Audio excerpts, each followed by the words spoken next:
وآخر دعواهم أن الحمد لله رب العالمين۔ اور آپ صلی اللہ علیہ وآلہ وسلم شداد بن اوس کو فرمانے لگے، یا شداد اذا رأيت الناس، سلسلہ صحیحہ کی روایت ہے، اذا رأيت الناس يكتنزون الذهب والفضة، یہ کلمات یاد کر لے اور پڑھتے رہنا، یہ سونے اور چاندی سے بھی بڑا خزانہ اللہ تمہیں عطا کر دیں گے۔ اور وہ کون سا خزانہ ہے؟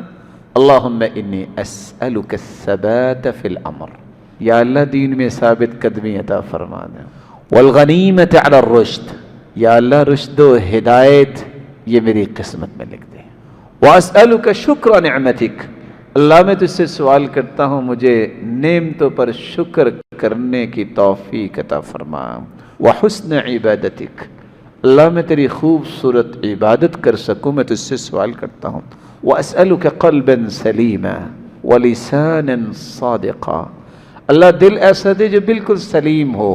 اس میں کوئی حسد، بغض، عداوت، عصبیت و تعصب نہ ہو، زبان ایسی دے جو ہر قسم کی تکلیف دینے سے بچنے والی ہو،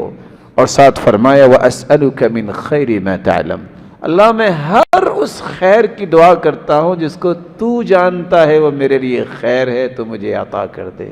وَأَعُوذُ بِكَ مِنْ شَرِّ مَا تَعْلَمُ، ہر اس برائی سے اللہ میں تیری پناہ میں آتا ہوں جو تو جانتا ہے میرے علم میں نہیں ہے کہ میرے لیے بری چیز ہے، وَأَسْتَغْفِرُكَ مَا تَعْلَمُ، اللہ جو میں گناہ کر بیٹھا ہوں تمہیں پتہ ہے میرے مالک، کسی اور کو پتہ نہیں، تو مجھے وہ بھی معاف کر دے،